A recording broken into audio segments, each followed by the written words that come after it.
Movie में lead role में आपको नानी और कीर्ति सुरेश देखने को मिलने वाले हैं। मूवी की स्टोरी 90s के एक छोटे से गांव में हुए नरसंहार को दिखाती है, जहां पर हमें एक रिवेंज स्टोरी भी देखने को मिलती है। अब वो रिवेंज स्टोरी क्या है, यह जानने के लिए आपको इस वीडियो को लास्ट तक देखना होगा। साथ ही चैनल को सब्सक्राइब करके वीडियो को लाइक भी करना होगा। तो चलिए बिना किसी देरी के मूवी शुरू करते हैं। मूवी की स्टार्टिंग 1995 में एक छोटे से गांव वीरपल्ली से होती है, जहां पर कोयले की कई सारी खदानें होती हैं और वहां पर सारे मर्द लोग सुबह से ही ठेके पर आकर बैठ जाते हैं। यानी उस गांव में शराब को लोग पानी की तरह पीते थे और उसे ही अपनी जिंदगी का मेन मकसद भी समझते थे। उन्हें वो दारू किसी अमृत से कम नहीं लगती थी। वहाँ के बार को वहाँ के सरपंच बैली चलाया करते थे, पर एक दिन सबको पता चला कि सरकार ने शराब पीना और बेचना दोनों को इलीगल बताकर उस पर पाबंदी लगा दी है और फिर बैली के बार को पुलिस ने बंद करवा दिया, जिससे पूरे गांव में शोक का माहौल छा गया। और तब पंचायत में डिसाइड किया गया कि जो भी सरपंच का चुनाव जीतेगा अगले 5 साल तक बार उसका ही होगा। अब यहाँ पर सरपंच के बेटे शिवन्ना और राजन्ना के बीच कॉन्फ्लिक्ट शुरू हो गया था कि कौन सरपंच बनकर उस बार को चलाएगा।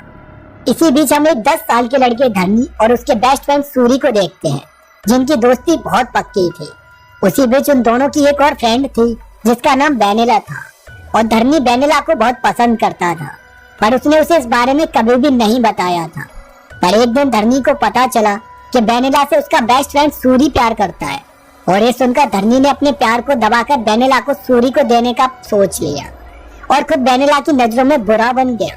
कुछ टाइम बाद सरपंच के चुनाव में राजन्ना अपने बेटे नामी की चालाकी से शिवन्ना को हराकर सरपंच बन गया, क्योंकि उसने गांव वालों को दारू का लालच जो दिया था और गांव वाले दारू के लिए कुछ भी करने को रेडी रहते थे। उसके बाद एक दिन जब धरनी अपनी दादी के लिए दारू की बोतल लेकर आया तो उसकी दादी ने उसे बताया कि वो इसे इसीलिए पीती हैं क्योंकि इसे पीने से हिम्मत मिलती है, और इसीलिए धरनी ने भी इसे पीना शुरू कर दिया क्योंकि वो बहुत फट्टू टाइप का लड़का था। अब नेक्स्ट सीन कई सालों बाद का दिखाया जाता है, जहाँ पर धरनी अपने फ्रेंड्स के साथ कोयले की चोरी करने के लिए ट्रेन पर जाता है और फिर एक जबरदस्त एक्शन सीन के साथ एक सड़ा हुआ सा गाना हमें सुनने को मिलता है, जिसमें कभी तो साउंड ही मिस हो जाता था। अब चोरी की वजह से जब पुलिस उसे पकड़ने के लिए आती है तो वो नशे में पुलिस पर हाथ उठा देता है और जब उसकी आंख खुलती है तो वो अपने फ्रेंड्स के साथ पुलिस स्टेशन में होता है, जहाँ पर पुलिस के सामने वो घबराने लगता है और इसीलिए पुलिस वाला उन्हें छोड़ देता है। अब दूसरी तरफ हम बेनेला को देखते हैं, जो एक स्कूल में आंगनवाड़ी टीचर का जॉब किया करते थे। यहाँ पर हमें ये भी पता चलता है कि बेनेला भी सूरी से बहुत प्यार करने लगी थी और वो दोनों अक्सर मिलते रहते थे। अब नेक्स्ट सीन में राजन्ना अपने बेटे नामी के साथ मिलकर नेक्स्ट इलेक्शन की तैयारियां कर रहा होता है, जहाँ पर वो इलेक्शन से पहले एक क्रिकेट मैच रखता है, जिसमें जीतने वाली टीम में से किसी एक को नामी के बाद में कैशियर की जॉब मिलने वाली थी। साथ ही नामी खुद इस बार सरपंच के इलेक्शन में खड़ा होने वाला था। उधर रात को बेनेला की माँ उससे कहती है कि वो उसकी शादी किसी अच्छे लड़के से करने वाली है, पर बेनेला की जिद थी कि वो शादी सिर्फ सूरी से ही करेगी, पर सूरी कुछ भी करता नहीं था। इसीलिए उसके घर वाले इस बात के लिए एग्री नहीं थे और इस बात को ही बताने के लिए वो सूरी और धन्नी के पास आती है। अब उसके दर्द को देखकर धन्नी बेनेला के घर पर पहुंच जाता है और वहां पर वो सबके सामने बोल देता है कि कल के मैच जीतने के बाद सूरी बार का कैशियर बन जाएगा, तो क्या वो बेनेला की शादी उससे कर देगी। अब इस बात से वो लोग एग्री हो जाते हैं, क्योंकि कैशियर की नौकरी एक अच्छी नौकरी थी।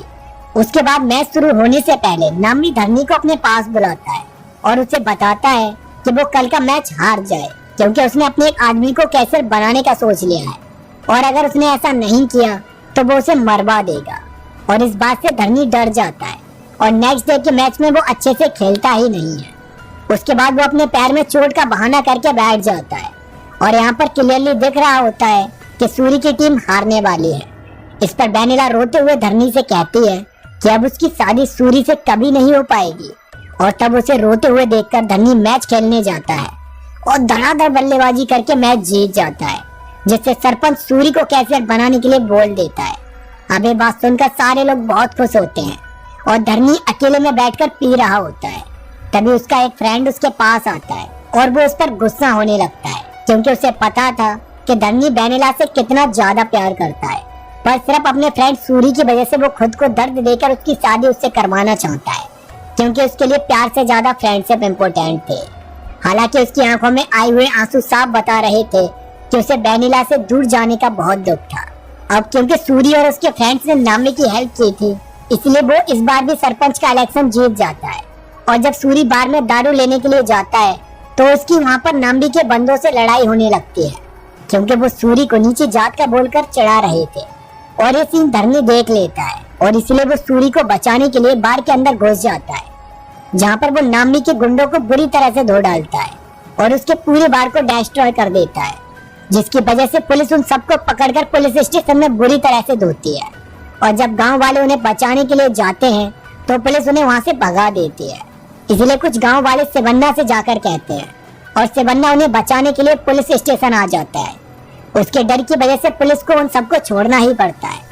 अब बाहर आकर सूरी सिबन्ना से नेक्स्ट इलेक्शन में खड़े होने के लिए कहता है और उन्हें पूरी सपोर्ट देने का वादा भी करता है, क्योंकि अब वो लोग नामी की हरकतों को जान चुके थे।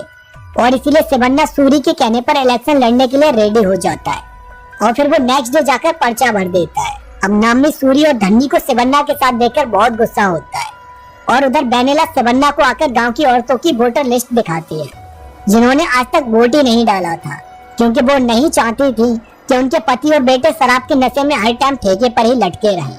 और इसलिए उनसे बात करने के लिए सिबन्ना खुद जाता है और उनसे वादा करता है कि अगर वो सरपंच बनेगा तो शाम होने से पहले ही बार को बंद करवा दिया जाया करेगा, ताकि रात में कोई भी मर्द बाहर नहीं घूमे और अपने घर पर अपनी फैमिली के साथ ही रहे। इससे सारी औरतें खुश हो जाती हैं और सिबन्ना को ही वोट देकर जिता दिया जाता है। अब इसकी वजह से राजन्ना और नामी की बुरी तरह से सुलग रही होती है। उसके बाद सूरी और वेनिला की शादी होने लगती है और ये सब धरनी पर देखा नहीं जाता है, इसलिए वो वहाँ से दूर जाकर शराब पीने लगता है, जहाँ पर उसका दोस्त उससे कहता है कि उसने अपने बचपन के प्यार को अपने दोस्त सूरी के लिए कुर्बान कर दिया, वो तो सबसे महान है।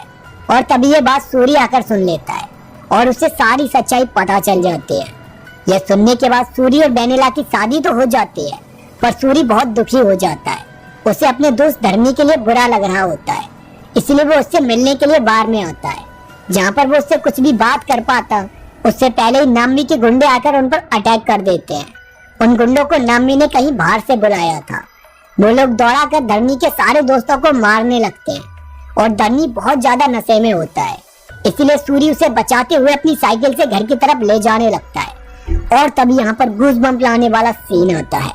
रात के अंधेरे में धरनी सूरी को पीछे से डर के मारे पकड़ लेता है और सूरी उससे कहता है कि जब तक उसका दोस्त उसके साथ है उसे वो कुछ भी नहीं होने देगा। और फिर सडनली कोई आकर सूरी के सर को धड़ से अलग कर देता है और वो साइकिल से नीचे गिर जाता है।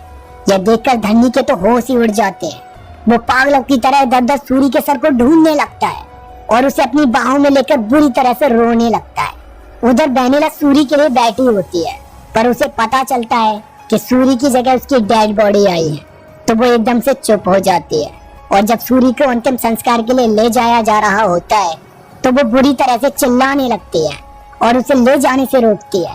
सूरी को आग धरनी लगाता है और उसकी मौत के सदमे में वो भी होता है और इसीलिए वो गुस्से में अपने सर पर बोतल मारकर चोट भी लगा लेता है। उसके बाद नेक्स्ट डे जब पंचायत होती है कि किसने सूरी पर अटैक किया था, तो नामी धरनी पर ही उसकी मौत का इल्जाम लगाने लगता है और रात को धरनी पैग मारने के बाद उसी रास्ते पर जाता है जहाँ पर उन अटैकर्स ने उसके फ्रेंड्स पर अटैक किया था। और वहाँ पर उसे उन अटैकर्स की तलवार मिल जाती है जिस पर नामी की हवेली का साइन था और इसीलिए वो उसे मारने के लिए उसके घर पर पहुंच जाता है, जहाँ पर उसे नामी तो नहीं मिलता पर उसकी बात मिल जाती है, जो धरनी को बताती है कि नामी को मारने से पहले उसे वेनिला को बचाना होगा। दरअसल सूरी को नामी ने ही मारा था और उसका रीजन वेनिला थी। वो वेनिला को शुरू से ही हवस की नजरों से देखता रहता था और उसके साथ कुछ गलत काम करना चाहता था, जैसा कि वो गांव की एक विधवा औरत के साथ कई सालों से करते आ रहा था। और ये बात सुनकर धरनी डर जाता है और नेक्स्ट डे जब गांव की औरतें वेनिला के जेवर और मंगलसूत्र उतार रही होती हैं, तभी वहाँ पर धरनी आकर वेनिला के गले में मंगलसूत्र बांधकर उससे शादी कर लेता है और उसे सबके सामने अपने घर लेकर आ जाता है। इससे नामी को बहुत बुरा लगता है और वो अपनी बात के सामने उसे डराने के लिए एक बेचारे मुर्गे को उसकी मुर्गी से अलग करके मार देता है, क्योंकि वो एक शैतान से कम नहीं था। और उसका वध करने के लिए धरनी दूसरे गांव से स्पेशल हथियार बनवा कर अपने घर लेकर आता है और अपने दोस्तों से कहता है कि मौका पाकर वो नामी और उसके गुंडों को मार देंगे। उधर नामी का एक बंदा धरनी के सामने ही वेनिला को गंदी बातें बोलता है और उसे अपने साथ चलने के लिए कहता है। इस बात पर धरनी को बहुत गुस्सा आता है और वो उस बंदे को दौड़ाकर इतनी बुरी तरह से मारता है कि उसे देखकर नामी की भी हालत टाइट हो जाती है। यह सब देखकर वेनिला धरनी से पूछती है कि उसने उसके गले में मंगलसूत्र क्यों बांधा। इस पर धरनी कहता है कि वो इसे इस तरह दुखी नहीं देख सकता था। और धरनी के जाने के बाद एक औरत वहाँ पर आती है और उसे समझाती है कि धरनी ने उसके साथ बिल्कुल ठीक किया था, वरना गांव के लोग उसे विधवा समझकर उसके साथ गलत करने की कोशिश करते। इससे वेनिला के दिल में धरनी के लिए थोड़ा प्यार जागने लगता है और वो उसके करीब जाने लगती है। पर एक दिन धरनी की दादी उसके द्वारा छुपाए गए हथियारों को देख लेती है और उसे उन हथियारों को जमीन में दफन करने के लिए कहने लगती है, क्योंकि वो नहीं चाहती थी कि वेनिला एक बार फिर से विधवा हो जाए। इसीलिए वेनिला के लिए धरनी उन हथियारों को एक कपड़े में बांधकर दसरा वाले ग्राउंड में दफन कर देता है और वेनिला के साथ खुशी से रहने लगता है। उधर नामी की करतूतों के बारे में उसके फादर राजन्ना को पता चल जाता है और इसलिए वो नामी पर गुस्सा करते हैं, पर नामी उन्हें हमेशा के लिए ही साइलेंट कर देता है। और उधर वेनिला धरनी से पूछती है कि क्या उसने कभी किसी से प्यार किया है। तब धरनी उसे बताता है कि बचपन में वो एक लड़की को बहुत पसंद करता था, पर उसे वो कभी भी अपने दिल की बात बता ही नहीं पाया और फिर एक दिन उसकी शादी किसी और से हो गई, पर आज भी वो उससे बहुत प्यार करता है। उस टाइम वेनिला नहीं समझ पाई थी कि धरनी उसके बारे में ही बात कर रहा है। अब नेक्स्ट डे दसरा का दिन होता है और धरनी अपने फ्रेंड्स के साथ दसरा मैदान में पहुंच चुका होता है, क्योंकि आज वहां पर एक प्रोग्राम था। और उधर उसके जाने के बाद नामी वेनिला के पास आता है और उससे कहने लगता है कि वो कई सालों से उसे पाना चाहता है, पर धरनी का प्यार उसकी हवस पर हमेशा भारी पड़ जाता है। अब यहाँ पर वेनिला को पता चल जाता है कि धरनी जिस लड़की की बात कर रहा था वो ही थी, यानी धरनी उससे ही प्यार करता था। और अब नामी वेनिला को धमकी देकर जाता है कि वो धरनी को मारकर उसे हासिल करने दोबारा आएगा। और ये सुनकर वेनिला भागती हुई दसरा मैदान में पहुंच जाती है, जहाँ पर नामी के गुंडे धरनी पर अटैक कर देते हैं, पर धरनी उन्हें बुरी तरह से काटना शुरू कर देता है। और उधर जैसे ही रावण को जलाया जाता है, वैसे ही धरनी को अपने हथियार मिल जाते हैं जो उसने वहीं पर गाड़े हुए थे। वो उनको निकालकर नामी की गुंडों पर बरस पड़ता है और सबको काटता हुआ चला जाता है, जिसमें वो खुद भी थोड़ा बहुत घायल हो जाता है, पर फिर भी वो सबको मार देता है। और फिर फाइनली वो सबको बता देता है कि सूरी का मर्डर नामी ने किया था और इसीलिए वो उसे मारने के लिए आगे बढ़ता है। पर तभी वहाँ पर पुलिस आ जाती है और वो धरनी को पकड़कर ले जाने लगती है, पर धरनी उनसे छूटकर ऊपर चढ़ जाता है और वहाँ से तलवार के साथ एक ही झटके में नामी के सर को धड़ से अलग कर देता है और फिर उसी खून से सनी तलवार के साथ एक क्रीपी सी स्माइल देता है। उसके बाद पुलिस धरनी को पकड़कर ले जाती है और नेक्स्ट सीन धरनी को जेल से छूटने के बाद का दिखाया जाता है, जहाँ पर धरनी के गांव में आते ही उसे पता चलता है कि उस गांव के लोग शराब पीकर मरते जा रहे हैं और उनकी औरतें और बच्चे भूखे मर रहे हैं। इसीलिए धरनी उस बार को ही आग लगा देता है जहाँ पर गांव के लोग दारू पिया करते थे और फिर वहाँ से सीधे वेनिला के पास आता है, जहाँ पर वेनिला प्यार से उसे गले लगा लेती है। और इसी के साथ इस मूवी की भी एंडिंग हो जाती है।